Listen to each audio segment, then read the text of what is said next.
हरिओम। नमस्कार मित्रों, प्रणाम। जय श्री राम, जय बद्री केदार। मित्रों, एक बार पुनः आपका स्वागत कर रहा हूं अपने इस आध्यात्मिक चैनल पर, जहां पर मैं आपको ज्योतिष से संबंधित, आध्यात्म से संबंधित छोटी छोटी और महत्वपूर्ण जानकारियां उपलब्ध कराता हूं। आज मित्रों चर्चा करूंगा मैं गुरु बृहस्पति से संबंधित ग्रहों के बारे में सूक्ष्म जानकारियां, कि जब बृहस्पति अन्य ग्रह के संपर्क में आता है तो फिर व्यक्ति के जीवन में क्या प्रभाव पड़ता है, क्या इसके नतीजे निकलते हैं, इनके बारे में आज मैं चर्चा करूंगा। आप अपनी जन्म कुंडली में स्वयं देख सकते हैं कि बृहस्पति ग्रह आपके कौन से ग्रह के साथ विराजमान होकर के कौन से भाव में क्या योग बना रहा है और उसका क्या फल आपके जीवन में होने वाला है, क्या उतार चढ़ाव आपके जीवन में होगा, उस सब के बारे में सूक्ष्म जानकारी आपको प्रदान करा रहा हूं।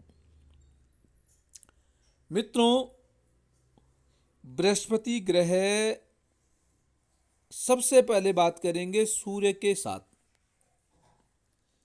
जब बृहस्पति और सूर्य का संपर्क बनता है तो व्यक्ति में क्या होता है कि बुद्धिमान व्यक्ति होता है, तेज ओज उसके शरीर में होता है, तेजस्वी ऐसा व्यक्ति होता है, तेजवान ऐसा होता है बालक। परंतु एक समस्या क्या होती है कि ऐसा बालक अहंकारी भी बना रहता है। ऐसा जो जातक होता है उसमें अहंकार हो जाता है। सूर्य बृहस्पति के साथ बैठ करके या बृहस्पति सूर्य के साथ बैठ करके व्यक्ति में अहंकार उत्पन्न करने का काम करता है। अब दूसरा है गुरु और चंद्रमा। देवगुरु बृहस्पति चंद्रमा के साथ जब विराजमान हो जाता है, एक साथ जब दोनों बैठ जाते हैं तो ये सबसे अच्छा योग होता है, सर्वोत्तम योग इसको कहते हैं। यहां क्या हो जाता है, व्यक्ति में ज्ञान होता है, साथ साथ में व्यक्ति ध्यान करने वाला होता है, शील स्वभाव का होता है और भगवान की कृपा, ईश्वर की कृपा से सब कुछ ऐसे व्यक्ति को प्राप्त भी हो जाता है। तो कहने का मतलब ये है कि बृहस्पति यदि चंद्रमा के साथ बैठ जाता है तो अच्छा फल प्रदान करता है, अच्छा योग ऐसे व्यक्ति का होता है।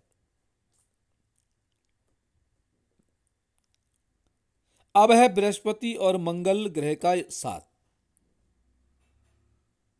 जब बृहस्पति मंगल ग्रह के साथ आ जाता है तो इनके जो फल होते हैं वो सूर्य के समान होते हैं।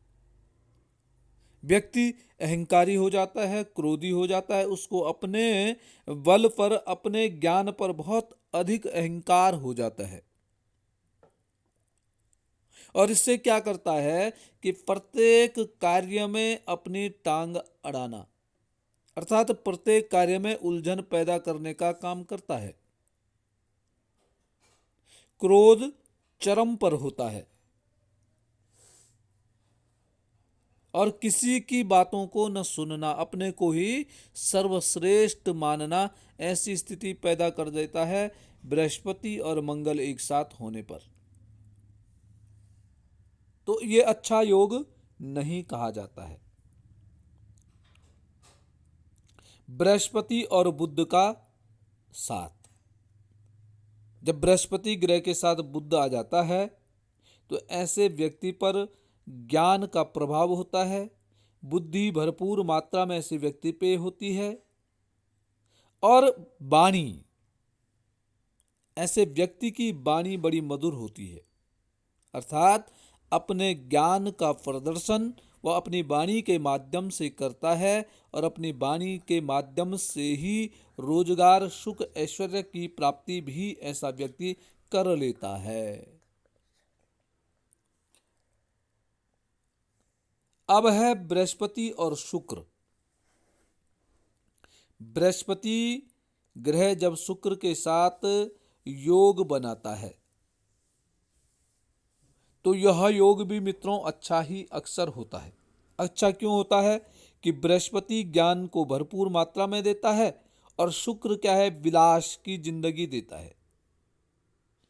अर्थात व्यक्ति धार्मिक भी होगा और भौतिक भी होगा।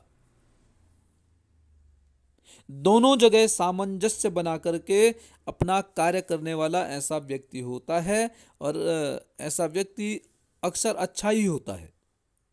तो शुक्र और बृहस्पति का जब योग होता है तो अच्छा फल प्राप्त कराने का काम करता है। गुरु शनि,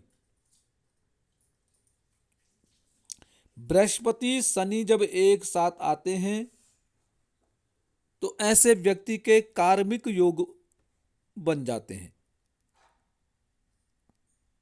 यहां क्या हो जाता है कि व्यक्ति के पास ज्ञान भी है, परंतु ज्ञान के बावजूद भी अर्थ के सुख में अर्थात धन के सुख में अस्थिरता बनी रहती है। ज्ञान है परंतु धन की प्राप्ति नहीं होती है, धन इतना नहीं होता है।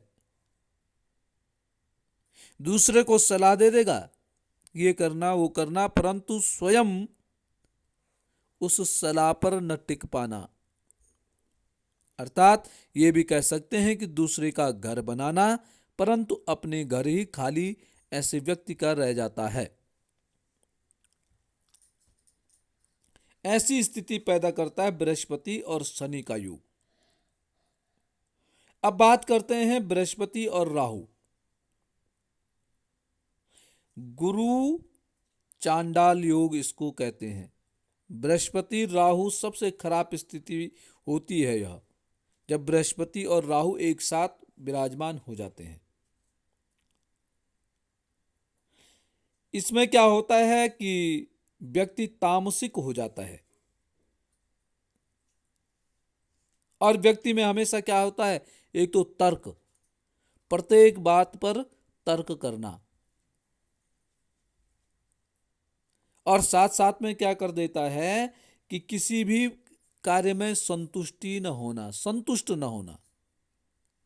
और ऐसा व्यक्ति का फिर जीवन क्या होता है, उलझा ही रहता है। हमेशा ऐसा व्यक्ति उलझा रहता है, मानसिक शांति प्राप्त नहीं होती है और परेशान, जीवन भर परेशान रहता है।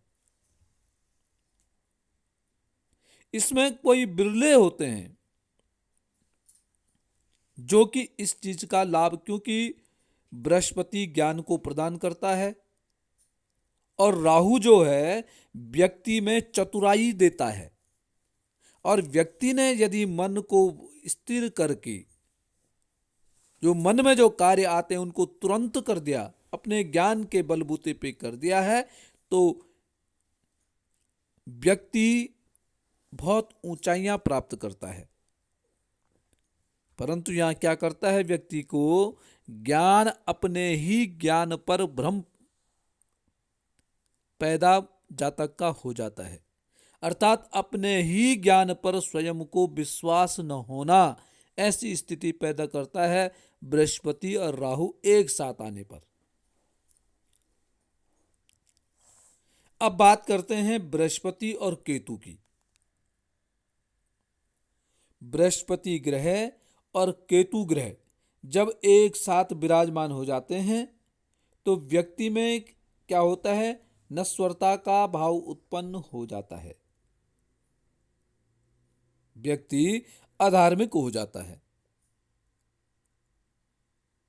दार्शनिक तो होता है, व्यक्ति को ज्ञान तो होता है परंतु उस ज्ञान पर विश्वास न होना, या ज्ञान होता है परंतु उस ज्ञान का प्रचार प्रसार न कर पाना, वह ज्ञान अपने तक ही सीमित ऐसे व्यक्ति का रह जाता है। उस ज्ञान का प्रचार प्रसार न कर पाना, उस ज्ञान का विस्तारीकरण ऐसा व्यक्ति नहीं कर पाता है।